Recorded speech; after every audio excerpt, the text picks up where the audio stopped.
গত 2 বছর আগে সোনাইমুড়িতে, নোয়াখালীর সোনাইমুড়িতে আমি এই 27টি আমলের উপরে বক্তব্য রেখেছিলাম।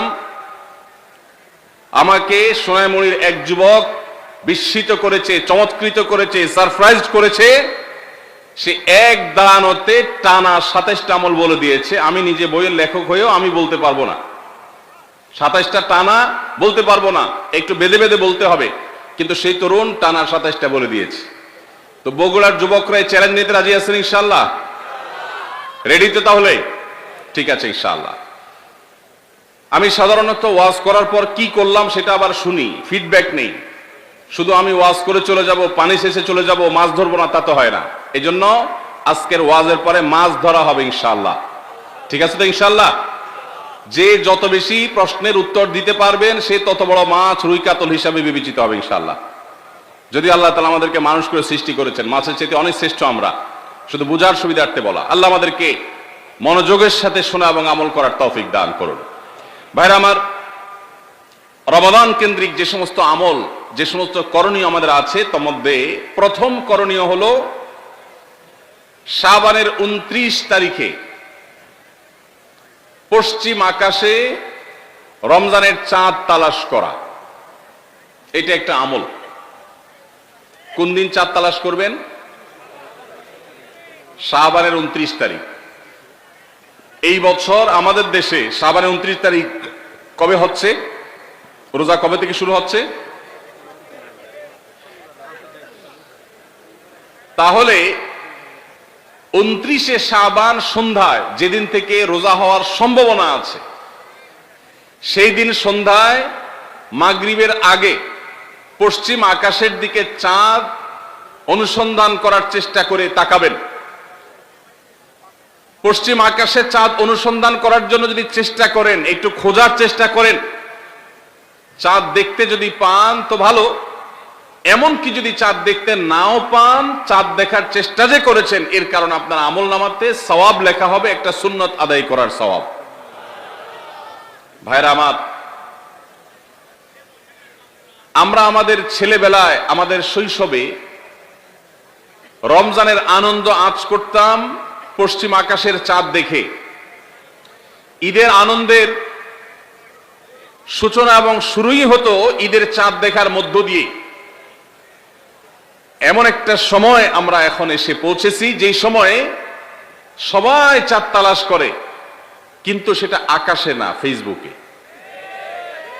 ঠিক না বে ঠিক? চাঁদ কি ফেসবুকে উঠে না আকাশে উঠে?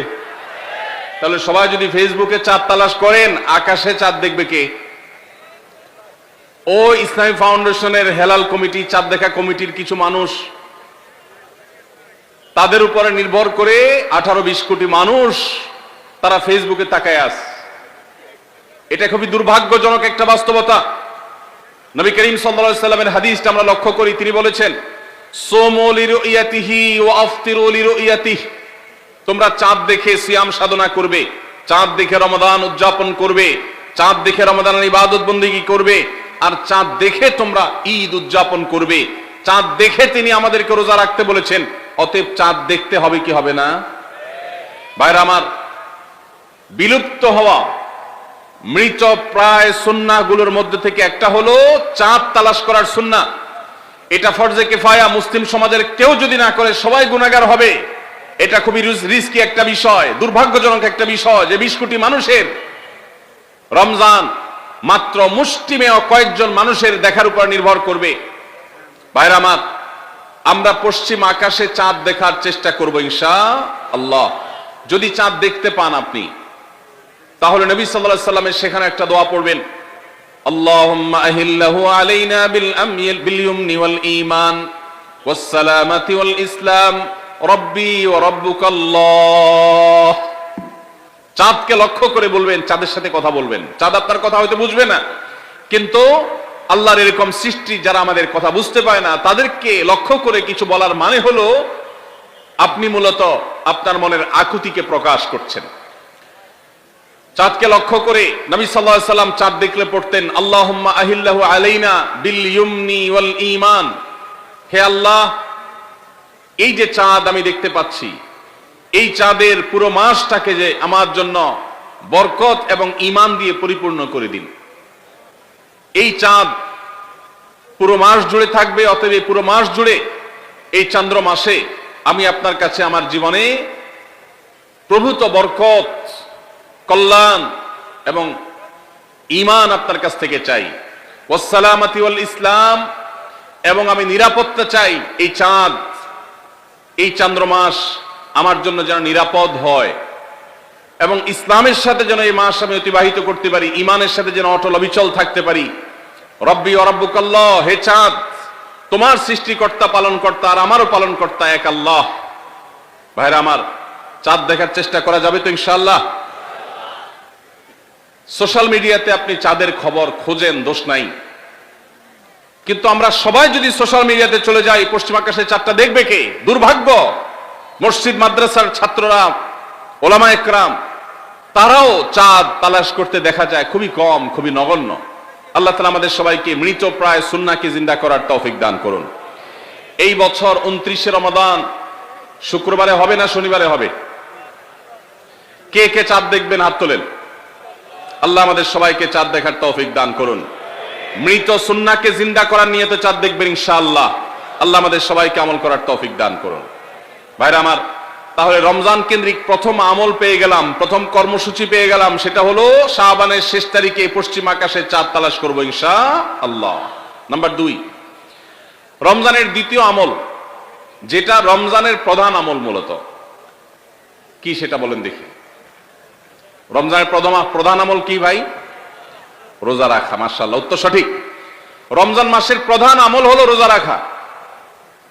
রোজা রাখার চাইতে এ মাসের বড় কোনো আমল হতে পারে না।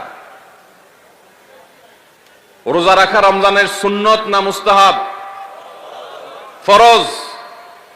ফরজ মানে হলো আল্লাহর সেই নির্দেশ, যেই নির্দেশ লঙ্ঘন করলে জাহান্নামের শাস্তি অবধারিত, জাহান্নামের শাস্তি এড়ানো যাবে না, যে নির্দেশ মান্য করা আবশ্যক, এরকম একটি ফরজ।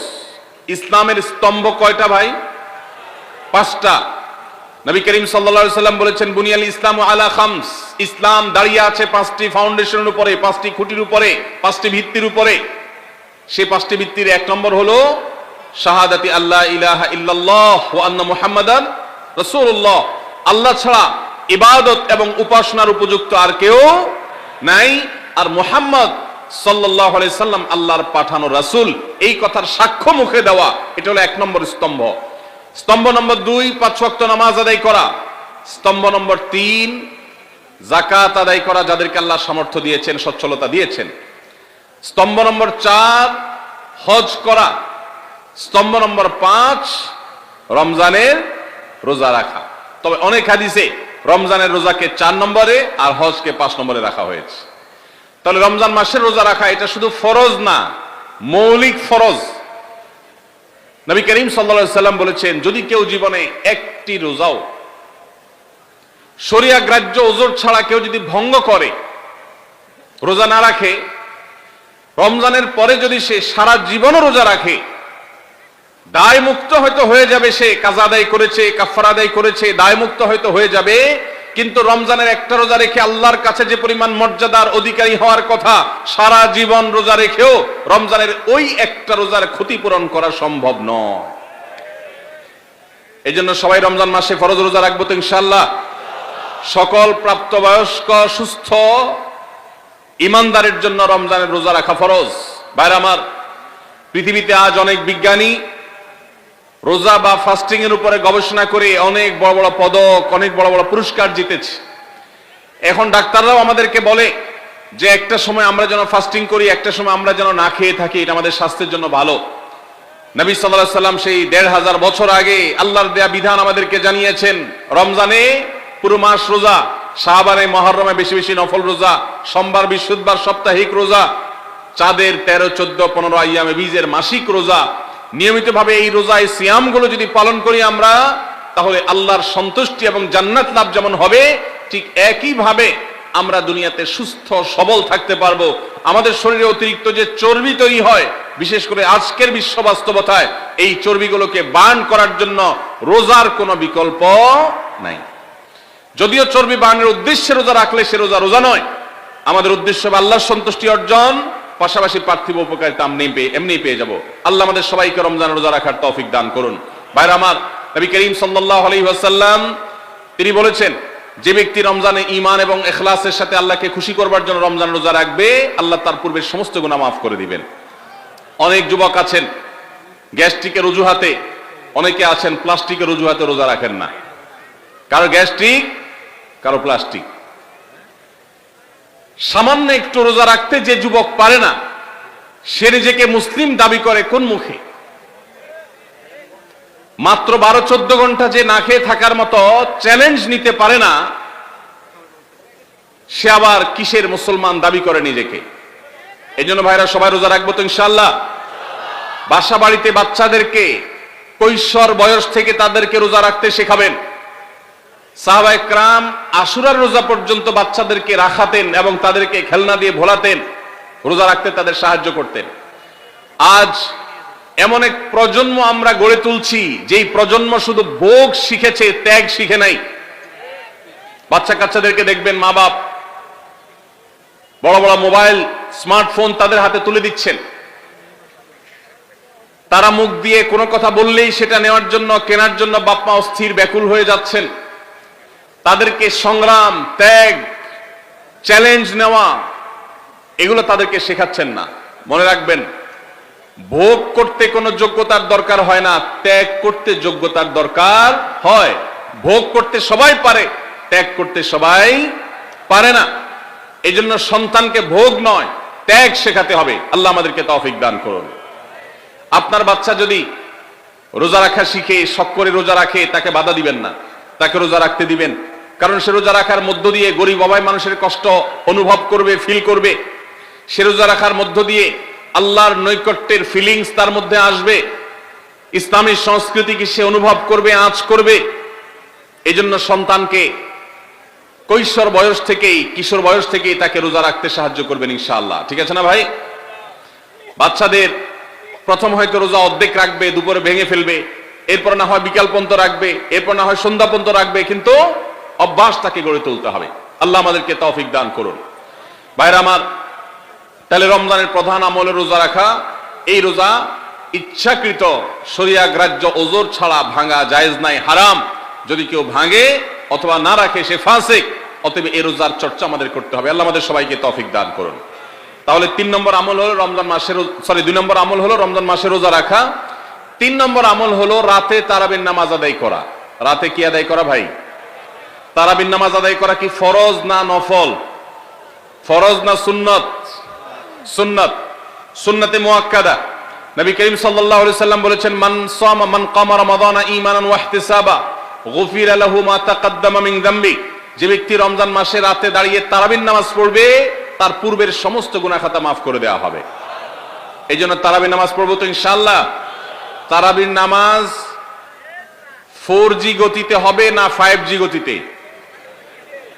কি বলেন? 4G না 5G? ভাইরা আমার, সবকিছুতে গতি ভালো না, সবকিছুতে গতি ভালো না।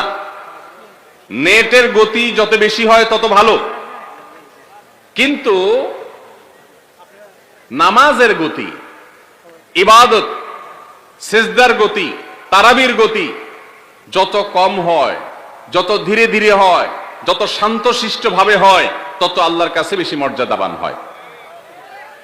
অতএব মহল্লার হাফেজ সাহেবদেরকে তাড়াতাড়ি নামাজ শেষ করার জন্য দৌড়ের উপর রাখবেন। ক্রিকেট খেলা আছে হুজুর, আজকে একটু খেয়াল রাখেন, বলবেন। ভাইরা আমার, আমরা তারাবির নামাজের কথা যখন স্মৃতিতে, কল্পনায় আমরা ভাবি, তখন আমাদের স্মৃতিতে তুফান মিল মার্কা একটা নামাজ ভেসে উঠে। ঠিক না ঠিক? 5 ওয়াক্ত নামাজ এত তাড়াহুড়া করা হয় না তারাবি যত। অথচ তারাবি এটা তারবিহাত এর বহু বচন, আরবি শব্দ, যার অর্থ হলো আরামের সাথে, ধীরস্থিরতার সাথে, রেস্ট করে করে যে নামাজ আদায় করা হয় তার নাম তারাবি। নাম হলো আরামের সাথে করা, আর আমরা করি ব্যারামের সাথে তাড়াহুড়ো করে। এই জন্য এলাকা এলাকায় তারাবি ধীরে ধীরে পড়ার জন্য উদ্যোগ নেবেন তো ইনশাআল্লাহ। ইমাম সাহেবদেরকে, হাফেজ সাহেবদেরকে উদ্বুদ্ধ করবেন, ভাই হুলস্থুল করবেন না, কি পড়েন কিচ্ছু বুঝি না, এমন টান দেন শেষে যায় শুধু ইয়ালামুন তালামুন, আর এটা শুনে মনে করেন যে এখন স্টপ হয়েছে, এখন রুকুতে যাইতে হবে। এই নামাজ কি নামাজ? এটা তামাশা। বাইরামাত, স্পিডে তারাবি না পড়ে যদি একটু ধীরে তারাবি পড়া হয়, সর্বোচ্চ 15 থেকে 20 মিনিটের ডিফারেন্স হবে, এর বেশি না। মাত্র 15 মিনিটের জন্য আপনার পুরো নামাজকে আপনি বরবাদ করছেন। দেশের বেশিরভাগ মসজিদগুলোতে তুফান মিল মার্কা তারাবি পড়া হয়। এই তারাবি আল্লাহর কাছে কতটা গ্রহণযোগ্য হবে, এটা যথেষ্ট প্রশ্নবিদ্ধ বিষয়। আল্লাহ তাআলা আমাদের সবাইকে ধীরস্থিরতার সাথে খুব শান্তভাবে তারাবির নামাজ আদায় করার তৌফিক দান করুন। চেষ্টা করা যাবে না ইনশাআল্লাহ? ভাইরা আমার, আল্লাহ রাব্বুল আলামিন নামাজের ক্ষেত্রে হুলস্থুলতা পছন্দ করেন না। যার নামাজ যত বেশি সময় নিয়ে আদায় করেন তিনি আল্লাহর কাছে তত শ্রেষ্ঠ, তত ভালো নামাজি। আর যার নামাজে যত হুলস্থুল করা হয় তার নামাজের কোয়ালিটি, মর্যাদা আল্লাহর কাছে তত কম। অতএব আমরা রমজানের তৃতীয় আমল জানলাম তারাবির নামাজ, এবং সেটা ধীরস্থিরতার সাথে আদায় করবো। আল্লাহ আমাদের তৌফিক দান করুন। নাম্বার 4, সাহরি খাওয়া। সাহরি খাওয়া এটা রমজানের একটা আমল। আপনি সারা বছর লাঞ্চ করেন, ডিনার করেন, দুপুরের খানা খান, রাতের খানা খান, সকালে ব্রেকফাস্ট নাস্তা করেন, কিন্তু এর কোনোটা ইবাদত হয় না, এর কারণে আপনি সওয়াব পাবেন না। কিন্তু রমজান মাসে ভোর রাতে ঘুম থেকে উঠে যে আপনি খাবার খাবেন, এই খাবার খাওয়ার জন্য যে উঠলেন এবং খাইলেন, এর কারণে আপনার অ্যাকাউন্টে আপনার আমলনামা আল্লাহ তাআলা সওয়াব জমা করে দিবেন। আপনি রিওয়ার্ড পাবেন, বিনিময় পাবেন। কেন? কারণ নবী করিম সাল্লাল্লাহু আলাইহি সাল্লাম বলেছেন, তাসাহহারু ফাইন্না ফিস সাহুরি বারাকাহ। তোমরা সাহরির খাবার খাবে ভোর রাতে। রোজার মাসে রোজা রাখতে গিয়ে সাহরির খাবার খাবে। কেন? কারণ সাহরির যে খানা, এই খানাতে আল্লাহ তাআলা বরকত রেখেছেন। এই খানা খাইলে তার জন্য আমাদের স্পিরিচুয়াল, আধ্যাত্মিক বিভিন্ন রকমের উপকারিতা আল্লাহ তাআলা এর মধ্যে নিহিত রেখেছেন। এর মধ্যে খাদ্য শক্তি আছে, আমাদের এনার্জি হবে শরীরে, রোজা রাখতে সহজ হবে। এর পাশাপাশি সাহরির খাবারে আলাদা একটা বরকত আছে, শেফা, বহুবিধ উপকারিতা আমাদের শরীরের, আমাদের মনের জন্য আল্লাহ তাআলা রেখেছেন। এই জন্য সাহরি খাওয়াটা আলাদা একটা ইবাদত। যদি আপনার সন্ধ্যা রাত্রে বেশি খাওয়া হয়ে যায়, সাহরিতে খানা খাওয়ার মতো মুড না থাকে, অন্তত এক ঢোক পানি, একটা খেজুর, সামান্য কিছু খেয়ে হলেও আপনি সাহরি খাবেন এবং তাতে আপনি সওয়াব পাবেন। কোনো কারণে যদি সাহরি খেতে না পারেন, রাতে উঠতে পারেন নাই, অ্যালার্ম বাজছে কিন্তু শুনেন নাই, উঠে দেখেন ফজরের আজান হয়ে গেছে, তাহলে ওই দিনের রোজা কি হবে নাকি হবে না? হবে। মাশাআল্লাহ, বগুড়া মানুষ মাসালা জানে, দেখা যায় রোজা হয়ে যাবে ইনশাআল্লাহ। কারণ এই সাহরি খাওয়াটা ফরজ না, ওয়াজিব না, এটা সুন্নাত। সুন্নাত ছুটে গেলে ইবাদত হয় না, ব্যাপারটা সেরকম না। 5 নম্বর আমল হলো, সাহরি তো খাবো ঠিক আছে, কিন্তু সেটা শেষ সময়ে খাওয়া, দেরিতে খাওয়া। সাহরি কি আগে খাবেন না শেষের দিকে খাবেন? শেষের দিকে। কেন? কারণ নবী করিম সাল্লাল্লাহু আলাইহি সাল্লাম বলেছেন, লা ইয়াজালুন নাসু বিখাইরিন মা আজ্জাল ফুতুর ওয়া আখারুস সাহুর। এই উম্মত, মুসলিম জাতি ততদিন পর্যন্ত কল্যাণের উপর প্রতিষ্ঠিত থাকবে, তারা কল্যাণকে স্পর্শ করতে পারবে যতদিন পর্যন্ত তারা সাহরি তাড়াতাড়ি খাবে না দেরিতে খাবে? দেরিতে খাবে। আর ইফতার তাড়াতাড়ি করবে। তাহলে সাহরি দেরিতে খাওয়া হলো সুন্নাত। আমাদের দেশে গ্রামে অনেক মুরব্বীরা এখনো আছেন, রাত 12টা, 1টা, 2টা বাজে সাহরি খেয়ে শুয়ে থাকেন। তারা চিন্তা করেন পরে খাইতে গেলে আবার বর্ডার ক্রস হয়ে যায় কিনা, সীমা লঙ্ঘন হয়ে যায় কিনা, রিস্ক নেওয়ার দরকার কি, এই জন্য 12টার সময় খেয়ে রাখি। এটার কারণে সাহরি খাওয়ার সওয়াব পাবেন ঠিকই, কিন্তু দেরিতে সাহরি খাওয়ার যে সুন্নত, সেই সুন্নত আদায় হবে না।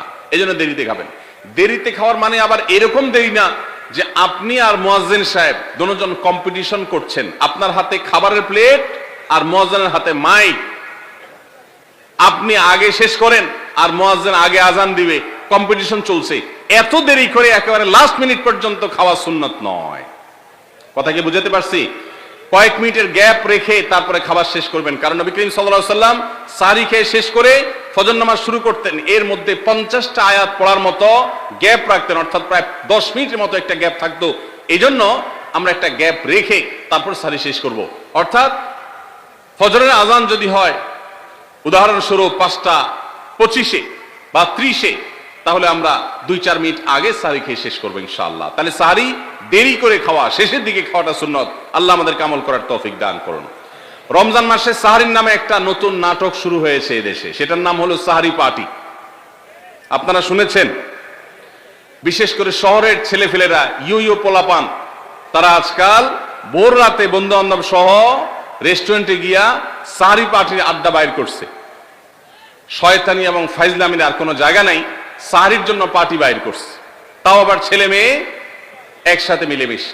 ভাইরা আমার, সাহারি খাওয়া ইবাদত, এবং সাহারির এই সময়টা দোয়া কবুলের সময়, তাহাজ্জুদের সময়। আল্লাহ তাআলা দুনিয়ার আকাশ থেকে ডেকে ডেকে বান্দাকে ক্ষমা করেন। এই সময়টাতে আড্ডাবাজি করা, এটা হতভাগা ছাড়া আর কারোর কোনো কাজ হতে পারে না। এরপরে 6 নম্বর আমল হলো ইফতার করা। রোজা রেখেছেন কিন্তু ইফতার করেন নাই, রোজা হয়ে যাবে কিন্তু সুন্নাত আদায় হবে না, এজন্য ইফতার করা একটা সুন্নাত। আল্লাহ তাআলা আরহামুর রাহিমিন, এমন একটা মাস রমজান মাস, সারা বছর কিন্তু আমরা নাস্তা করি, সারা বছর যেটা নাস্তা করি রমজানে সে নাস্তাই করি। পার্থক্য হলো সারা বছর নাস্তা করি সকালে, রমজান নাস্তা করি সন্ধ্যায়। মানুষ দীর্ঘ সময় না খেয়ে থাকার পরে যে খাবার খায় সেটাকেই ব্রেকফাস্ট বলে, সেটাকেই নাস্তা বলে। আরবিতে যে ইফতার বলা হয়, এই ইফতার শব্দের অর্থ কিন্তু নাস্তা। ইফতার শব্দের অর্থ কি? নাস্তা। সারা বছর নাস্তা খেলে কোনো সওয়াব হবে, কিন্তু রমজান মাসে আপনি যদি সারাদিন উপবাস থাকার পর সন্ধ্যায় ব্রেকফাস্ট করেন, অর্থাৎ ইফতার করেন, তাহলে আল্লাহ তাআলা আপনাকে সুন্নাত পালন করার সওয়াব দিবেন। এই জন্য ভাই, ইফতার করা একটা সুন্নাত। 7 নম্বর, ইফতার আবার তাড়াতাড়ি করা আরেকটা সুন্নাত। এটা 7 নম্বর আমল, ইফতারটা একটু তাড়াতাড়ি করা। তাড়াতাড়ি করা মানে কি? সূর্য ডুবার 2-4 মিনিট আগে। কি বলেন? তাহলে তাড়াতাড়ি কেমনে হলো? তাড়াতাড়ি মানে হলো সূর্য ডুবার সাথে সাথে করা, বিলম্ব বা দেরি না করা। নবী করিম সাল্লাল্লাহু আলাইহি ওয়াসাল্লামের এই হাদিস আবারও আমরা স্মরণ করি। তিনি বলেছেন, লা ইয়াজালুন নাসু বিখাইরিন মা আজ্জালুল ফুতুর ওয়া আখারুস সুহুর। এই মানুষ, এই উম্মত ততদিন কল্যাণের উপরে প্রতিষ্ঠিত থাকবে যতদিন তারা ইফতার তাড়াতাড়ি করবে আর সাহরি দেরিতে করবে। ইফতার তাড়াতাড়ি করা এর মানে হলো সূর্য ডুবছে আর দেরি করবেন না। শিয়ারা এবং ইহুদিরা, তাদের মধ্যে রোজা আছে, ফাস্টিং আছে, তারা সেই রোজায় ইফতার করে হলো চতুর্দিক অন্ধকার হয়ে যাওয়ার পর, সূর্য ডুবার পর পর ইফতার করে না।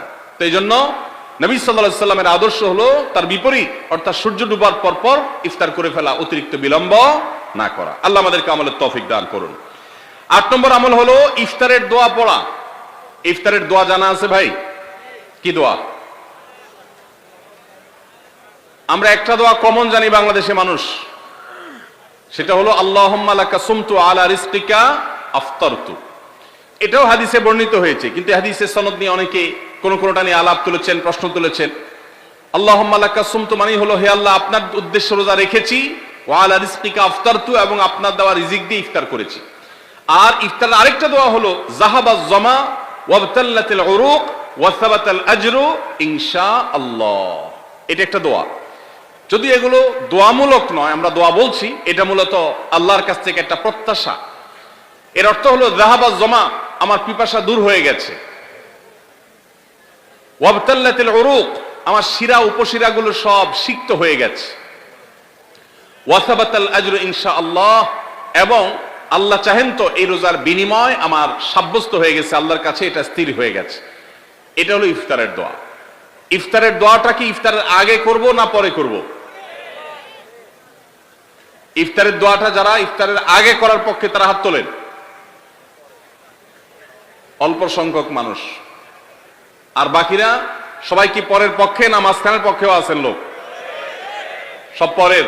মাশাআল্লাহ, সব সূক্ষ্ম সূক্ষ্ম মাসআলা দেখি গাবতলী মানুষ জানে, মাশাআল্লাহ, অনেক অগ্রসর দেখা যায়। আল্লাহ আমাদের সবাইকে দ্বীনের জন্য কবুল এবং মঞ্জুর করুন, মাশাআল্লাহ। ভাইরা আমার, ইফতারের দোয়াটা ইফতারের পরে করতে হয়, যেটা বেশিরভাগ মানুষ জানে না, কিন্তু আমি অবাক হলাম যে এখানে বেশিরভাগ মানুষ আপনারা জানেন, মাশাআল্লাহ, নলেজেবল মানুষ, বোঝা গেছে। ইফতারের দোয়ার অর্থের দিকে তাকালেই তো বোঝা যায় এটা আগে না পরে। দোয়ার অর্থের মধ্যে তাকালে আমরা দেখতে পাচ্ছি যে আল্লাহ শিরা উপশিরা সিক্ত হয়ে গেছে, পিপাসা দূর হয়ে গেছে, এগুলো তো ইফতারের পরেই হয়। অবশ্য আমি অর্থ আগে বলে দিয়েছি, সেটা দেখে হয়তো আপনারা অনেকে বুঝে ফেলছেন, মাশাআল্লাহ। তো যাই হোক, ইফতারের শুরুতে বিসমিল্লাহ বলে ইফতার করব, আর শেষে এই দোয়া পড়বো। আল্লাহ আমাদেরকে আমলের তৌফিক দান করুন। 9 নম্বর হলো সাহরি এবং ইফতারে খেজুর খাওয়া। খেজুর দিয়ে সাহরি ইফতার করা। ইফতারে আপনি অন্য যা খান না খান, খেজুর দিয়ে খাবেন। নবী সাল্লাল্লাহু আলাইহি সাল্লাম আধা পাকা আধা কেজি খেজুর দিয়ে ইফতার করতেন, যেটাকে রোতাব বলা হয়। আর যদি সেটা না পাওয়া যেত, সাধারণ যে কোনো খেজুর, সেটাও না পাওয়া গেলে একটু পানি খেয়ে তারপর তিনি ইফতার করতেন। আমরা ইফতারে খেজুর খেতে হয় সুন্নাহ, এটা আমরা জানি, কিন্তু যেটা জানি না সেটা হলো সাহরিতে খেজুর খাওয়া। ভোর রাতে সাহরিতে খেজুর খাওয়া সুন্নত, এটা আগে কে কে জানতেন? হাত তোলেন। আগে জানতেন, মাশাআল্লাহ, হাত নামান। গত বছর রমজানে সাহরিতে ভাত তরকারি যাই খাইছেন না খাইছেন, একটা হলো খেজুর খাইছেন, কারা কারা হাত তোলেন? মাশাআল্লাহ, এদিকে সব আমল করা মানুষ, মাশাআল্লাহ। তাহলে তার ওয়াজ টোয়াজের কোনো দরকার নাই। এত নলেজেবল মানুষ, এত আমলদার মানুষ যদি এলাকায় থাকে, তাহলে ওয়াজের দরকারটা কি? আল্লাহ আমাদের সবাইকে আমলের তৌফিক দান করুন। ভাইরা আমার, ইফতারে খেজুর খাওয়া যেমন সুন্নাত, সাহরিতেও খেজুর খাওয়া সুন্নাত, কিন্তু খেজুর খাওয়া কোনো ফরজ ওয়াজিব না। খেজুরের দাম বেশি হয়ে গেছে, আপনি কিনতে অপারগ। যদি একটা খেজুরও পুরো রমজানে না খান, আপনার রোজার কোনো অসুবিধা হবে।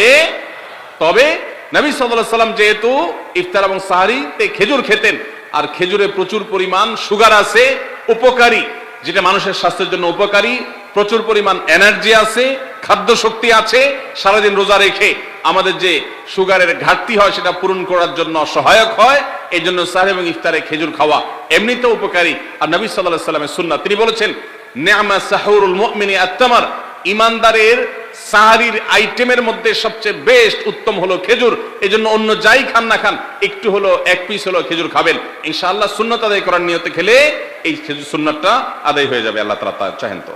তাহলে 9 নম্বর আমল পেলাম হলো সাহরি এবং ইফতারিতে খেজুর খাওয়া। 10 নম্বর আমল হলো সকল প্রকার পাপাচার বর্জন করা, গুনাহের কাজ থেকে বিরত থাকা। এইটা হলো রমজান মাসের দ্বিতীয় সর্বোচ্চ গুরুত্বপূর্ণ আমল। সিরিয়ালে আমরা 10 নম্বরে বলেছি, কিন্তু 27টা রমজানের স্পেশাল আমলের মধ্যে সবচেয়ে গুরুত্বপূর্ণ আমল হলো রোজা রাখা, আর দ্বিতীয় সর্বোচ্চ গুরুত্বপূর্ণ আমল হলো সব ধরনের পাপাচার বর্জন করা, গুনাহের কাজ ত্যাগ করা। যদি কেউ রমজানে রোজা রাখে, আবার চোখ দিয়ে হারাম জিনিস মোবাইলে দেখে, স্ক্রিনে দেখে, পত্রিকার পাতায় দেখে, অফলাইনে দেখে, পরনারীর দিকে তাকায় থাকে, সে যদি কান দিয়ে হারাম জিনিস শুনে, গান বাদ্য, এ সমস্ত কিছু সে যদি উপভোগ করে, তাহলে তার এই রোজা আর উপোস থাকার মধ্যে কোনো পার্থক্য। মনে রাখবেন, রোজা শুধু পেটের হয় না, রোজা চোখের হয়, রোজা কানের হয়, রোজা হাতের হয়, রোজা মুখের হয়, রোজা শরীরের প্রত্যেকটা অঙ্গ প্রত্যঙ্গের হয়। একজন মানুষ যখন তার পুরো শরীরে রোজা করে, সে যখন সকল অঙ্গ প্রত্যঙ্গ দিয়ে আল্লাহর আনুগত্য করে, আল্লাহর নাফরমানি থেকে বেরিয়ে আসে, তখন সে সত্যিকারের রোজাদার হয়। আর যে শুধুমাত্র দিনের বেলায় পানাহার বর্জন করে, যৌনাচার বর্জন করে, আর সমস্ত পাপাচার অপকর্ম সে যথারীতি অন্য সময়ের মতো রমজান মাসেও করে, এই রোজাদার পেটের রোজা রেখেছে, কিন্তু তার শরীরের অন্য অন্য অঙ্গ প্রত্যঙ্গগুলো আল্লাহর কথা শুনে নাই, সো সেগুলো কিন্তু রোজা রাখে নাই। এই রোজা আল্লাহর কাছে মাকবুল এবং গ্রহণযোগ্য রোজা হতে পারে না। অতএব আমরা রমজান মাসে সব ধরনের গুনাহের কাজ বর্জন করবো তো ইনশাআল্লাহ। প্রিয় ভাইরা আমার, রোজা কিন্তু আমাদের সাথে কথা বলে। রোজার ভাষা আমরা অনেকে জানি না, কি বলে সেটা অনেকে বুঝি না, কিন্তু রোজা আমাদের সাথে কথা বলে। কি কথা? সিয়াম শব্দের অর্থ, আমরা যেটাকে রোজা বলছি সেটা কোরআনের ভাষায় বলা হয় সিয়াম, হাদিসে বলা হয়েছে সেটাকে সওম বা সিয়াম। এই সওম বা সিয়াম একই শব্দ, এর অর্থ হলো বিরত থাকা। এর অর্থ হলো কি ভাই? বিরত থাকা, ব্রেক দিতে জানা। আল্লাহ রাব্বুল আলামিন রোজার মতো ইবাদত দিয়েছেন আমাদেরকে জীবনে ব্রেক দেওয়ার অভ্যাস গড়ে তোলার জন্য। আমরা যেন ব্রেক দিতে শিখি, আমরা যেন থামতে শিখি, আমরা যেন নিজেদেরকে নিয়ন্ত্রণ করতে শিখি। ইসলামের যে বৈশিষ্ট্য, ইসলামের যে বিউটি, ইসলামের যে সৌন্দর্য, সেটা হলো ইসলাম পৃথিবীর মানুষকে আত্মনিয়ন্ত্রণ করবার কথা বলে। আজ ভোগবাদী পৃথিবীর যেদিকে তাকাবেন, চতুর্দিকে দেখতে পাবেন শুধু ভোগের হাতছানি। দুনিয়াটা মস্ত বড়, খাও দাও আর ফুর্তি করো, শুধুমাত্র ফুর্তি ফুর্তি এবং ফুর্তি, ভোগ এবং ভোগ এবং ভোগ। গোটা পৃথিবী আপনাকে ভোগের কথা বলবে, ত্যাগের কথা বলবে না। ইসলাম আপনাকে ত্যাগের কথা বলে।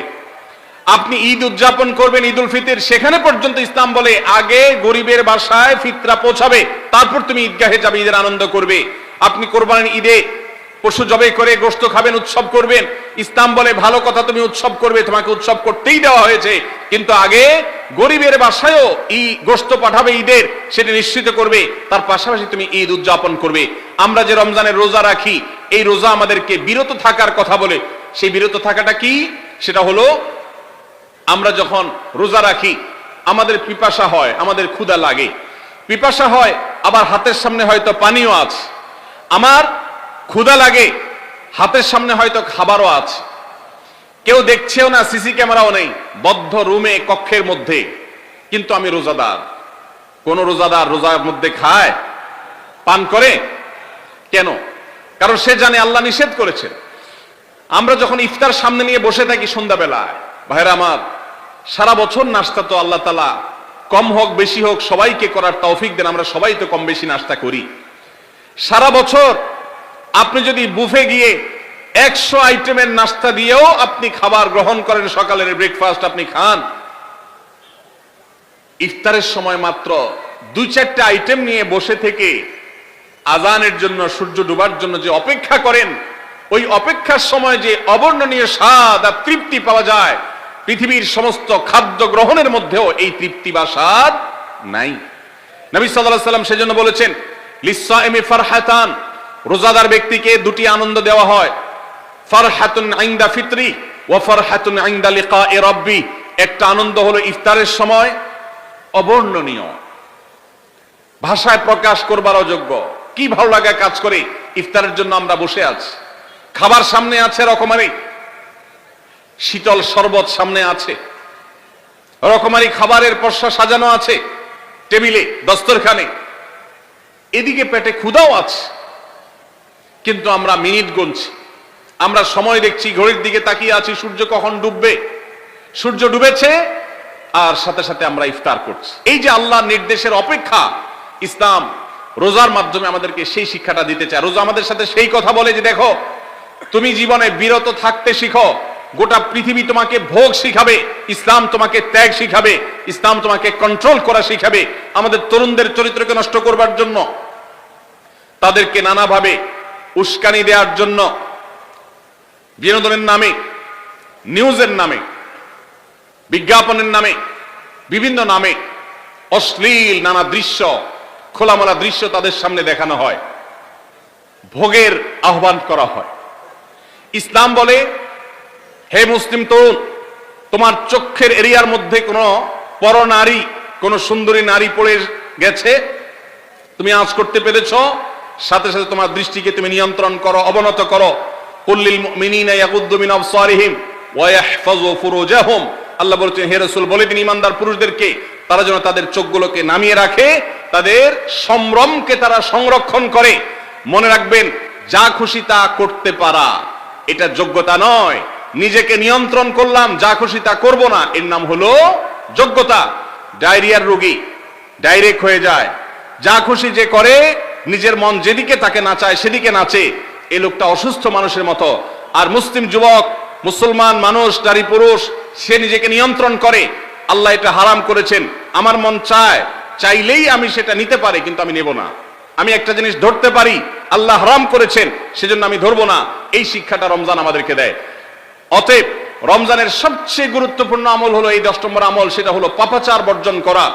নবী সাল্লাল্লাহু আলাইহি ওয়াসাল্লাম বলেছেন, যে ব্যক্তি রমজানে রোজা রাখলো আর পাপাচার বর্জন করলো না, তাহলে এই রোজা রাখার উপোস থাকার ভিতরে কোনো পার্থক্য নাই। আল্লাহ আমাদের সবাইকে রমজান মাসের রোজা থেকে সকল হারাম, সকল নাজায়েজ কাজ, সকল গুনাহের কাজ ছাড়ার তৌফিক দান করুন, বলুন আমিন। ভাইরা আমার, 11 নম্বর আমল হলো অধিক পরিমাণ দোয়া করা। রমজান মাসে রোজা রেখে আমরা বেশি বেশি দোয়া করব। চলতে ফিরতে, উঠতে বসতে দোয়া করতে পারেন। আমাদের মায়েরা অনেকে শুনছেন আমাকে, রমজান মাসে আপনি গৃহস্থলী কাজ করছেন, রান্না বাড়া করছেন, ঘর ঝাড়ু দিচ্ছেন, আর মনে মনে আল্লাহর সাথে কথা বলেন। দোয়া মানে আল্লাহর সাথে কথোপকথন। আল্লাহ, আপনি আমাকে মাফ করে দেন, আমার বাবাকে, মাকে মাফ করে দেন, সন্তানগুলোকে হেদায়েত দান করেন, চোখের পানি ফেলেন। নিয়মতান্ত্রিক দোয়া, বসে বসে হাত তুলে দোয়া করবেন কেবলামুখী হয়ে। আবার চলতে ফিরতে, উঠতে বসতে, এমনকি ওযু নাই সে অবস্থায় দোয়া করবেন। নবী সাল্লাল্লাহু আলাইহি ওয়াসাল্লাম বলেছেন, 3 ব্যক্তির দোয়া ফিরিয়ে দেওয়া হয় না। কয় ব্যক্তির দোয়া? সালাতুন লা তুরাদ্দু দাওয়াতুহুম, 3 শ্রেণী মানুষের দোয়া ফিরিয়ে দেওয়া হয় না। এর ভিতরে এক শ্রেণী হলেন মাজলুম, কারোর জুলুমের শিকার হয়েছে। এই ব্যক্তি জালেমের বিরুদ্ধে যে তার মনের আকুতি থাকে, বদদোয়া থাকে, আল্লাহ সুবহানাহু ওয়া তাআলা এটা ফিরিয়ে দেন না। এই জন্য পৃথিবীর ইতিহাসের কোন জালিম আপনি দেখাতে পারবেন না যেই জালিমকে আল্লাহ ছেড়ে দিয়েছেন, আল্লাহ ছাড় দিয়েছেন কিন্তু চূড়ান্ত ভাবে ছেড়ে দিয়েছেন, এমন কোন জালিম আপনি দেখাতে পারবেন না। এই জন্য ভাই, কখনো কোন অবস্থাতে কারো প্রতি আমরা জুলুম করব না। আল্লাহ আমাদেরকে সেটা মানার তৌফিক দান করুন। তাহলে 3 ব্যক্তির দোয়া কবুল হয়, ফেরত দেওয়া হয় না। তার ভিতরে একজন হলো মাজলুম, যার প্রতি আপনি জুলুম করেছেন, সে আপনার বিরুদ্ধে যে বদদোয়া করে, এটা লাগবেই লাগবে, আজ হোক আর 2 দিন পরে হোক। নাম্বার 2, মুসাফির, যে ব্যক্তি সফরে আছে, সফররত অবস্থায় সে যদি দোয়া করে, সে দোয়া আল্লাহ তাআলা কবুল করেন। 3 নম্বর হলো রোজাদার ব্যক্তি as-সাইম হাত্তা ইফতির, রোজাদার ব্যক্তি সারাদিন ভর রোজা করলে ইফতার রাগ পর্যন্ত, সারাদিন দোয়া করলে ইফতার রাগ পর্যন্ত তার দোয়া কবুল হয়। এই জন্য রোজা রেখে আমরা বেশি বেশি আল্লাহর কাছে দোয়া করবো ইনশাআল্লাহ। চলতে ফিরতে উঠতে বসতে মনে মনে আল্লাহর সাথে কথা বললেন, চাওয়া তাওয়াকে পেশ করলেন, বাস এইটাই হলো দোয়া। এটা হলো আমাদের রমজান মাসের 11 নম্বর আমল, বেশি বেশি দোয়া করা। 12 নম্বর আমল হলো মিথ্যা এবং কাজ পরিহার করা। রমজানের সকল পাপাচার তো পরিহার করবই, বিশেষভাবে মিথ্যা কথা, মিথ্যা কাজ পরিহার করা। কারণ নবীজি সাল্লাল্লাহু আলাইহি ওয়াসাল্লাম এর জন্য আলাদা নির্দেশ করেছেন। তিনি বলেছেন, মাল্লাম ইয়াদা কাওলা যুরি ওয়াল আমালা বি ফালাইসা লিল্লাহি হাজা আন ইয়াদা তাআমাহু ওয়া শারাবা। যে ব্যক্তি রমজানের রোজা রেখে মিথ্যা কথা, মিথ্যা কাজ ছাড়লো না, তার উপোস থাকায় আল্লাহর কোনো ঠেকা পড়ে নাই। 13 নম্বর আমল হলো অশ্লীলতা এবং বিবাদ, বিতণ্ডা, ঝগড়া এগুলো পরিহার করা। কারণ নবী করিম সাল্লাল্লাহু আলাইহি ওয়াসাল্লাম তিনি আমাদেরকে রমজান মাসে রোজা রেখে অশ্লীলতা পরিহার করতে বলেছেন। মোবাইলে হারাম জিনিস দেখলেন, টেলিভিশনে হারাম জিনিস দেখলেন, বা কোনো পত্র পত্রিকাতে খারাপ জিনিস, নিষিদ্ধ জিনিস দেখলেন, পরনারীর সৌন্দর্য দেখে আপনি হারাম স্বাদ নেয়ার চেষ্টা করলেন, তাহলে আপনার রোজার অঙ্গহানি হলো, রোজা প্রাণহানি হলো। এই রোজা রোজা নয়। এই জন্য এটাকে রমজান মাসে পরিহার করতে হবে, অন্য সময় তো বটেই। এবং সেই সাথে কেউ যদি আপনার সাথে ঝগড়া করতে আসে, নবীজি শিখাই দিয়েছেন, ফালিয়াকুল ইন্নী সায়েম, কেউ রোজা রাখা অবস্থায় ঝগড়া করতে আসলে বলবেন, ভাই আমি রোজাদার, আমি তোমার ঝগড়ার জবাব দিতে পারবো না। তাহলে ঝগড়া পরিহার করার জন্য রমজান মাসে আমরা এক্সারসাইজ করবো। 14 নম্বর, যে কোনো ভালো কাজ, যে কোনো নেক আমল রমজান মাসে বেশি বেশি করবেন। কেন? কারণ রমজানের শুরুতে একজন ঘোষক বলে, ইয়া বাগিয়াল খাইরি আকবিল, হে ভালো কাজ প্রত্যাশী, যে ভালো কাজ করতে চাও, রমজান মাসটাই হলো ভালো কাজের সওয়াব বেশি পাওয়ার। অতএব এই মাসে ভালো কাজ করে, নেক আমল করে, ইবাদত করে, কোরআন তেলাওয়াত, জিকির, আজকার যত রকম আছে এগুলো করে জান্নাতের পথে অগ্রসর হয়ে যাও। 16 নম্বর আমল হলো রোজাদারকে ইফতার করানো, অর্থাৎ নিজে ইফতার করার পাশাপাশি অন্য কোন রোজাদারকে ইফতার করাইলে আল্লাহ তাআলা ওই রোজাদার যে পরিমাণ সওয়াব পাবেন, আপনাকেও সেই পরিমাণ সওয়াব দিবেন ইনশাআল্লাহ। 17 নম্বর আমল হলো বেশি বেশি কোরআনে কারীমের তেলাওয়াত করা। রমজান মাসে আল্লাহ তাআলা আমাদের সবাইকে, 15 নম্বর বাদ গেছে, মাশাআল্লাহ, এত মনোযোগ সহকারে কথা বলছে এবং নোট করছে দেখা যাচ্ছে। তাহলে আমরা আবার পেছনে যাচ্ছি ইনশাআল্লাহ। 15 নম্বর আমল হলো বেশি বেশি ইস্তেগফার করা। বেশি বেশি কি করা? ইস্তেগফার করা, অর্থাৎ ক্ষমা প্রার্থনা করা। কেন ক্ষমা প্রার্থনা বেশি করবেন? কারণ নবী করিম সাল্লাল্লাহু আলাইহি সাল্লাম বলেছেন, ওয়ালিল্লাহি উতাকাউ মিনান নার ওয়া যালিকা ফি কুল্লি লাইলা। রমজানের প্রত্যেক রাতে আল্লাহ তাআলা বহু মানুষকে জাহান্নাম থেকে মুক্ত ঘোষণা করেন।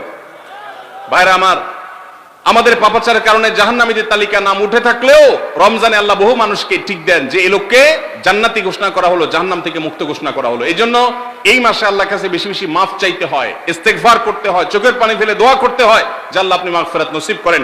এটা হলো 15 নম্বর আমল। 16 নম্বর আমল হলো রোজাদারকে ইফতার করানো। নিজে ইফতার করবেন, পাশাপাশি রোজাদার ব্যক্তিকেও ইফতার করাবেন। নবী সাল্লাল্লাহু আলাইহি সাল্লাম বলেছেন, যদি কোনো ব্যক্তি কোনো রোজাদারকে ইফতার করায়, তাহলে যেই ব্যক্তি তাকে ইফতার করালেন তার রোজার সওয়াব তো সে পাবেই, আপনি ইফতার করায়া সমপরিমাণ সওয়াব লাভ করবেন ইনশাআল্লাহ।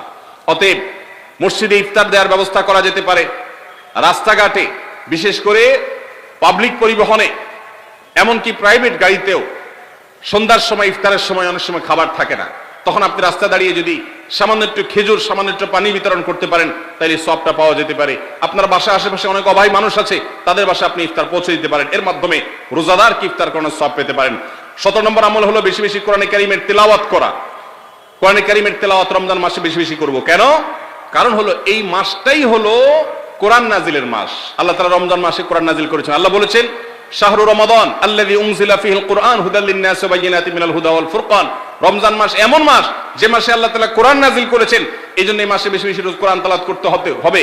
নবী করিম সাল্লাল্লাহু আলাইহি সাল্লাম বেশি বেশি রমজান মাসে কোরআন তেলাওয়াত করতেন। আমাদের পূর্বসূরি সালাফগণ কেউ কেউ রমজান মাসে অন্য সব আমল কমিয়ে দিয়ে কোরআন তেলাওয়াতটা সবচেয়ে বেশি করতেন। এইজন্য দিনে এবং রাতে বেশি বেশি করে কোরআন শুদ্ধতার সাথে, সৌন্দর্যের সাথে তেলাওয়াত করব, অর্থ সহকারে বুঝে পড়ার চেষ্টাও পাশাপাশি করব ইনশাআল্লাহ। 18 নম্বর আমল হলো কোরআন পরস্পরকে শোনাশুনি করা, বুঝে পড়া। অর্থাৎ আপনি কোরআন তেলাওয়াত করবেন, আপনার স্ত্রী শুনবে, আপনার মা শুনবে, আপনার বোন শুনবে, আবার তারা তেলাওয়াত করবে, আপনি শুনবেন। আমরা তারাবির নামাজে এক পক্ষীয় তেলাওয়াত শুনি, হাফেজ সাহেব তেলাওয়াত করেন, আমরা শুনি, কিন্তু আমরা তেলাওয়াত করে আরেকজন শুনবে, এটা হয় না। নবী সাল্লাল্লাহু আলাইহি সাল্লাম রমজান মাস আসলে জিবরিল ফেরেশতার সাথে কোরআন শোনাশুনি করতেন। জিবরিল তেলাওয়াত করতেন, নবীজি শুনতেন, আবার আমাদের নবীজি তেলাওয়াত করতেন, জিবরিল শুনতেন। এটা একটা সুন্নাত। এই সুন্নাতটা বিলুপ্ত হয়ে গেছে, এটা নিয়ে চর্চা নাই। এই জন্য আমরা এটা বাসা বাড়িতে নতুন করে জিন্দা করব। আল্লাহ আমাদেরকে তৌফিক দান করুন। 19 নম্বর আমল হলো দান সাদাকা বেশি বেশি করা। নবীজি সাল্লাল্লাহু আলাইহি সাল্লাম এমনিতেই প্রচুর পরিমাণ দান করতেন, কিন্তু রমজান আসলে তার দানশীলতার পরিমাণ আরো বেড়ে যেত। এই জন্য অভাবী, প্রতিবেশী, গরিব দুঃখী সবার ঘরে ঘরে আমরা আমাদের সাধ্য অনুযায়ী দান পৌঁছানোর চেষ্টা করব রমজান উপলক্ষে। এটা রমজানের 19 নম্বর স্পেশাল আমল, বিশেষ আমল। 20 নম্বর রমজানের কর্মসূচি হলো ভোর রাতে দোয়া করা। কারণ সারা বছর ভোর রাতে তাহাজ্জুদের নামাজ পড়া বা দোয়া করার সুযোগ আমাদের হয় না, কিন্তু রমজানের সাহরি খেতে তো এমনি উঠেন, অতএব এই টাইমে দোয়া কবুল হয়। 24 ঘন্টার ভিতরে দোয়া কবুলের সবচেয়ে মোক্ষম সুযোগ, সবচেয়ে আদর্শ সময় হলো এই তাহাজ্জুদের সময়টা। ভাইরা আমার, ঢাকার একটি বড় কোম্পানি, বাংলাদেশের সবচেয়ে বড় শিল্প প্রতিষ্ঠান বললে ভুল হয়তো হবে না, অন্তত এটুকু বলা যায় যে প্রথম 3-4টি বড় প্রতিষ্ঠানের একটি। এরকম একটা প্রতিষ্ঠানের একজন কর্মকর্তা বছর 2-3 আগে আমার সাথে হঠাৎ দেখা। তিনি আমাকে দেখে বেশ আবেগ আপ্লুত হলেন এবং অনেকটা জড়িয়ে ধরলেন এবং বললেন, ভাই, আপনার একটি আলোচনা থেকে আমার জীবনের ভিতরে এমন এক পরিবর্তন আসছে যেটা অকল্পনীয়, অভাবনীয়। একটু কৌতূহল হয়ে জানতে চাইলাম কোনটা সেটা। তখন তিনি বললেন, ভাই, আমার জীবনে এমন একটা রোগ হয়েছে, যেই রোগ ট্রিটমেন্ট করার জন্য দেশে বিদেশে বিভিন্ন জায়গায় গিয়েছি, কোনো চিকিৎসা এর আমি পাইনি। শেষ পর্যন্ত আশাহত হয়ে চাকরি ছেড়ে দিয়ে, শহর ছেড়ে দিয়ে গ্রামে গিয়ে বসবাস করা শুরু করছি এবং মৃত্যুর জন্য অপেক্ষা করছি। এর মধ্যে আপনার একটা আলোচনার ক্লিপ আমার চোখের সামনে আসলো সোশ্যাল মিডিয়াতে, ওটা শুনলাম। সে আলোচনাটা ছিল আল্লাহর কাছ থেকে অসাধ্য সাধন করার সময় হলো ভোর রাত তাহাজ্জুদের সময়। আমি এই আলোচনা পুরোটা শোনার পর ওই রাতে আমি ঘুম থেকে উঠে ভোর রাতে তাহাজ্জুদ পড়ে আল্লাহর কাছে বুক ভাসিয়ে মন ভরে কাঁদলাম, দোয়া করলাম। ওই ভাই বললেন যে আমি এত দোয়া করলাম, দোয়া করতে করতে দীর্ঘ সময় আমি পরিতৃপ্ত হলাম, আমার দোয়া শেষ হয়ে গেল। এরপর দোয়া করে শেষ করার পর ফজর নামাজের সময় হয়ে গেছে, আমার ফিল হলো, অনুভব হলো যে আমার শরীরে আর কোনো রোগ বালাই এখন মনে হয় নাই। এবং তিনি গত 2 দিন আগেও তার সাথে আমি দেখা করলাম ঢাকায়, গতকালকে দেখা করলাম, 2 দিন আগে না, মাত্র 1 দিন আগে দেখা করলাম। তিনি এখন সুস্থ সবল হয়ে আবার তার চাকরিতে ফিরে গিয়ে স্বপদে সমহিমায় আছেন। তিনি এক সহকর্মীকে ডেকে আমার সামনে বলছেন, এই তোমরা বলো তো, আমি আগে শারীরিকভাবে বেশি ফিট ছিলাম নাকি এখন বেশি ফিট? তখন তার সহকর্মী আমার সামনে বলছে, স্যার, আপনি আগে অনেক বেশি রাগারাগি করতেন, আপনি হট মেজাজি ছিলেন, অনেক বেশি অসুস্থ হয়ে যেতেন কিছু হলেই, কিন্তু এখন আপনি সে আগের সময়ের তুলনায় অনেক বেশি সুস্থ এবং ফিট। তিনি বললেন, ভাই, ভোর রাতের দোয়ার প্রভাব এত বেশি, তাহাজ্জুদের সময়ের দোয়া এত গুরুত্বপূর্ণ যে এই এক দোয়া আমার জীবনকে আমূল পরিবর্তন করে দিয়েছে। এই জন্য ভাইরা, রমজান মাসে বিশেষ করে যখন তাহাজ্জুদের সময় সাহরি খেতে যখন উঠবেন, সাহরি খাওয়ার পর 10টা মিনিট সময় হাতে রাখেন, বা সাহরি খাওয়ার আগে 10টা মিনিট আগে উঠে ওযু করে 2 রাকাত 4 রাকাত নামাজ পড়ে, বা নামাজ পড়ার সময় না থাকলে অন্তত কেবলামুখী হয়ে 2টা হাত তুলে আল্লাহর কাছে একটু চান। নবীজি সাল্লাল্লাহু আলাইহি সাল্লাম বলেছেন, রাতের শেষ প্রহর যখন হয়, দুনিয়ার আসমানে নেমে এসে আল্লাহ বান্দাদেরকে ডেকে ডেকে তাদের প্রত্যেকটা চাওয়া পূরণ করে দেন। এই জন্য ভাইরা, রমজান মাসে সাহরির সময় দোয়া কবুল হয়। রমজান উপলক্ষে বিশেষ করে এই আমলটা, সাহরির সময় আমলটা আমরা দোয়া করার আমলটা করতে পারি। তাহলে 20 নম্বর আমল হলো তাহাজ্জুদের নামাজ এবং ভোর রাতের দোয়া। এটা অন্য সময় করা যায়, কিন্তু রমজানের সুযোগটা বেশি আসে, সেজন্য এটাকে রমজানের স্পেশাল আমল হিসেবে আমরা উল্লেখ করলাম। আল্লাহ আমাদেরকে সবাইকে তৌফিক দান করুন। সাহরি খেতে উঠলে একটু দোয়া করবো তো ইনশাআল্লাহ, 2-4 মিনিটের জন্য হলে দোয়া করবো, একাকী নির্জনে আল্লাহর কাছে কেবলামুখী হয়ে। এর চেয়ে বড় দুর্ভাগ্যের বিষয় কি আছে যে আল্লাহ চাওয়ার জন্য ডাকছেন আর আমি অবহেলা করে বসে আছি। ভাইরা আমার, 5 ওয়াক্ত নামাজের জন্য মুয়াজ্জিন আপনাকে ডাকে, কিন্তু ভোর রাতে দোয়া কবুলের জন্য স্বয়ং আল্লাহ আপনাকে ডাকেন। অতএব সাহরি খেতে উঠলে ভোর রাতে সাহরির সময় একটু দোয়া করবো তো ইনশাআল্লাহ। 21 নম্বর আমল উমরা করা। যাদেরকে আল্লাহ তৌফিক দিয়েছেন তারা রমজানে উমরা করবেন, কারণ নবী করিম সাল্লাল্লাহু আলাইহি ওয়াসাল্লাম বলেছেন, উমরাতুন ফি রমাদান তা'দিলু হাজ্জা। রমজানে কেউ উমরা করলে একটা হজের সওয়াব পায়। কোন কোন হাদিসে আসছে তা'দিলু হাজ্জাতাম মাই, নবীজির সাথে হজের সওয়াব পাওয়া যায় রমজানে উমরা করলে। আল্লাহ আমাদেরকে যখন তৌফিক দিবে আমরা তখন সেটা করবো ইনশাআল্লাহ। ঠিক আছে না? নিয়ত করেন, দোয়া করেন, আল্লাহ একসময় তৌফিক অবশ্যই দিবেন। 22 নম্বর আমল হলো রমজানের শেষ 10 দিন মসজিদে ইতিকাফ করা। গুরুত্বপূর্ণ একটা পয়েন্ট, মসজিদে ইতিকাফ করা। খুব মনোযোগ দিয়ে শুনি। রাসূল করিম সাল্লাল্লাহু আলাইহি সাল্লাম রমজানের রোজা ফরজ হওয়ার পর থেকে নিয়ে তার মৃত্যু পর্যন্ত একটি বছরের জন্য রমজানের শেষ দশক মসজিদে ইতিকাফ করা ছাড়া ছিলেন না। একবার তিনি মসজিদে ইতিকাফে বসেছেন, কিন্তু ইমার্জেন্সি একটা কাজে মসজিদ থেকে তাকে বের হতে হয়েছে। এই জন্য তিনি পরের বছর 20 দিন ইতিকাফ করেছেন। 10 দিন হলো ওই বছরের, আর 10 দিন হলো আগের বছরে যে ইতিকাফ ভেঙে ফেলেছেন সেটার ইতিকাফের কাজা। তার মানে হলো নবীজির জীবনে কখনো ইতিকাফ এক বছর একটা রমজান মাসেও ছাড়েন নাই। এত গুরুত্বপূর্ণ আমল যে রমজানের এই আমলটা তিনি কখনোই ছাড়েন নাই। দুর্ভাগ্য আমাদের, এখানেও হয়তো বেশিরভাগ মুসলমান আমরা জীবনে একবারের জন্য রমজানের শেষ 10 দিন ইতিকাফ করি নাই। যে আমল নবীজি জীবনে কখনো ছাড়েন নাই সেটা আপনি জীবনে একবারও করেন নাই। এর চাইতে বড় হতভাগা উম্মত আর কি হতে পারে? ভাইরা আমার, 3টি আমলের নগদ তৃপ্তি আমি অন্তত অনুভব করি। আমি আমার সে অভিজ্ঞতার আলোকে আপনাদেরকে উদাত্ত আহ্বান করতে চাই, রমজানের শেষ দশকে আপনারা ইতিকাফ করুন। যে 3টি আমলের তৃপ্তি, নগদ স্বাদ, অবর্ণনীয় ভালো লাগা কাজ করে, অন্তর্জগতে প্রশান্তিতে পরিপূর্ণ হয়ে যায়, সেই 3টি ইবাদতের একটি হলো আরাফাতের ময়দানের দোয়া। এটার সাথে কোনো কিছুর কম্পেয়ার হয় না। অবর্ণনীয় এক তৃপ্তি লাগে আরাফাতের ময়দানে দোয়া করতে। দ্বিতীয় হলো সিজদায় গিয়ে চোখের পানি ফেলে আল্লাহর কাছে দোয়া করতে অসম্ভব ভালো লাগা কাজ করে। ভোর রাতে দোয়াতেও একই স্বাদ পাওয়া যায়। আর 3 নম্বর হলো রমজানের শেষ দশকের ইতিকাফ। ইতিকাফ যে একবার করেছে সে জীবনে বারবার করে, তাকে আর ফেরানো যায় না। এজন্য ভাইরা, রমজানের শেষ দশকে আমরা আল্লাহর ঘরে বসে গিয়ে ইতিকাফ করার চেষ্টা করবো তো ইনশাআল্লাহ। অনেক এলাকায় বৃদ্ধ মানুষ, বুড়া মানুষ বসায় দেওয়া হয় টাকা পয়সা দিয়ে। যে টাকা নিয়ে ইতিকাফ করে সেও গুনাহগার, আর যারা টাকা নিয়ে ইতিকাফে বসায় তারাও গুনাহগার। কারণ ইবাদত টাকা পয়সা দিয়ে চলবে না। রমজানের শেষ দশক মসজিদে ইতিকাফ করবো তো ইনশাআল্লাহ। আল্লাহ আমাদেরকে তৌফিক দান করুন। যুবক ভাইরা, একটাবার বসে দেখেন, অসম্ভব ভালো লাগে কাজ করে। মনে হয় যে আল্লাহর মেহমান আমি, এই ফিলটা হয়। কারণ আল্লাহর ঘরে এসে বসে আছেন আপনি কারোর কাছে কোনো কিছু চেয়েছেন, চাইতে চাইতে একটা পর্যায়ে তার পাও জড়িয়ে বসে গেলেন, একদম বসে গেলেন, তার ঘরের সামনে বসে পড়লেন। ইতিকাফটা অনেকটা এরকম। রমজানের প্রথম 20 দিন আল্লাহর কাছে হাত দিয়ে দোয়া করলাম, আর শেষ 10 দিন একজন মসজিদে গাঁটটি মস্কা নিয়ে পড়ে গেলাম। ব্যাপারটা হলো কারো পায়ে ধরে পড়ে যাওয়ার মতো। আশা করা যায় ইতিকাফকারীকে আল্লাহ তাআলা ক্ষমা না করে মসজিদ থেকে ফেরাবেন না। এজন্য ইতিকাফ করার চেষ্টা করবো তো ইনশাআল্লাহ। আমরা ব্যস্ততার অজুহাত দেই। ভাইরা আমার, যে কোনো মুহূর্তে দুনিয়া থেকে চলে যেতে হতে পারে। এই জন্য এই রমজানে প্ল্যান করেন, যত ব্যস্ত হন না কেন। আমি তো আমার সমস্ত ব্যস্ততাকে এক পাশে ঠেলে রেখে আল্লাহ আমাকে যখন থেকে তৌফিক দিয়েছেন রমজানের শেষ দশকে ইতিকাফ ছাড়া বাইরে থাকবো এটা চিন্তাও করি না।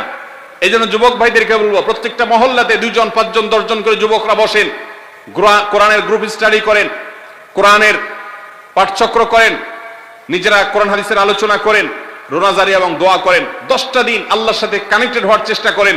12 মাস ইবাদত, দাওয়াতের কাজ, ইসলামের কাজ করবেন, ইনশাআল্লাহ সেখানে বরকত পাবেন।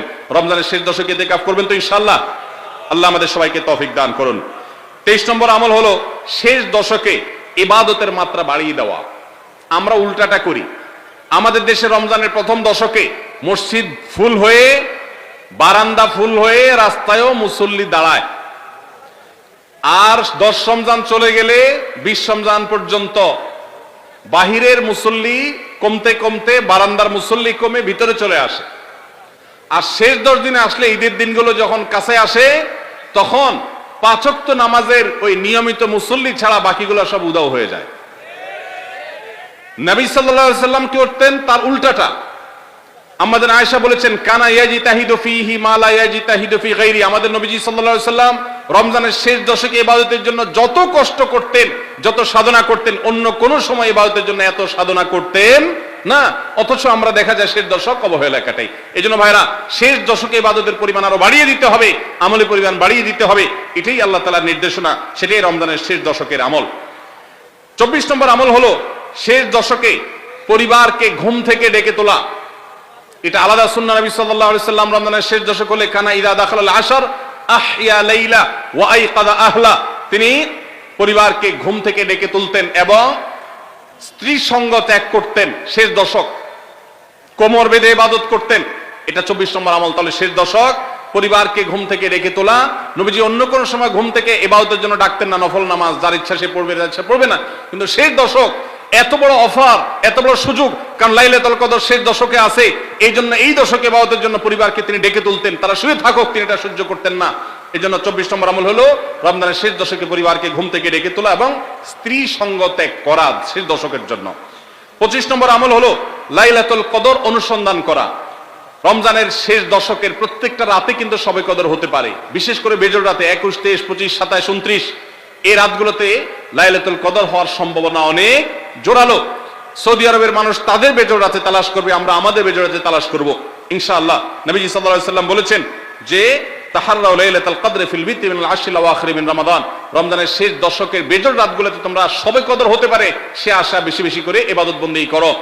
লাইলাতুল কদরের ইবাদতকে আল্লাহ বলেছেন লাইলাতুল কদরে খায়রুম মিন আলফি শাহর, 1000 মাস, 1000 মাস ইবাদত করলে যে সওয়াব পাওয়া যাবে, লাইলাতুল কদরের এক রাতের ইবাদতের সওয়াব তার চাইতে বেশি হবে। সেই রাত কোনটা আল্লাহ নির্দিষ্ট করেন নাই, এজন্য শেষ দশকের প্রত্যেকটা রাতেই ইবাদত করার চেষ্টা করা, স্পেশালি বেজোড় রাতগুলোতে। 26 নম্বর আমল হলো লাইলাতুল কদরের আশায় বিশেষ দোয়া পড়া। সেটা কি? আল্লাহুম্মা ইন্নাকা আফুউন তুহিব্বুল আফওয়া ফাআফু আন্নী, আল্লাহ আপনি ক্ষমাশীল, আপনি ক্ষমাকে ভালোবাসেন, অতএব আমাদেরকে ক্ষমা করে দিন। এটা রমজানের শেষ দশকের প্রত্যেক রাতে পড়বেন। যে রাতটা একটু শান্ত শিষ্ট, একটু শীতল, একটু বৃষ্টিভাব, একটু লাইলাতুল কদরের আবহাওয়া বোঝা যায়, সেই রাতকে লাইলাতুল কদর আশা করে প্রত্যাশা করে বেশি বেশি দোয়া পড়বেন, আল্লাহুম্মা ইন্নাকা আফুউন তুহিব্বুল আফওয়া ফাআফু আন্নী। তাহলে 26 নম্বর আমল হলো লাইলাতুল কদরের দোয়া পড়া। আর 27 নম্বর সর্বশেষ আমল হলো ফিতরা আদায় করা। অর্থাৎ রমজান মাসের রোজাতে যদি ভুল ত্রুটি হয়, এটা রিফাইন্ডের কাজ হয়ে যায়, রিফ্রেশমেন্টের কাজ হয়ে যায় ফিতরার মাধ্যমে। প্রত্যেক সচ্ছল ব্যক্তি তার নিজের পক্ষ থেকে, নিজের স্ত্রী এবং নিজের ছোট বাচ্চাদের তরফ থেকে ফিতরা আদায় করবেন। প্রাপ্তবয়স্ক সন্তান থাকলে তারা তাদেরটা আদায় করবে, আর না হলে বাবা তাদেরটা আদায় করতে পারে। ফিতরা স্বরূপ গরিবদের বাসায় একদিনের খাবার এটা পৌঁছে দিতে হবে। এটা হলো ফিতরা। ঈদের নামাজের আগ পর্যন্ত এটা আদায় করার নির্দেশ নবী সাল্লাল্লাহু আলাইহি ওয়াসাল্লাম দিয়েছেন। তাহলে 27 নম্বর আমল হলো ফিতরা আদায়। এটার মাধ্যমে রমজানের আমল শেষ হয়ে যাবে।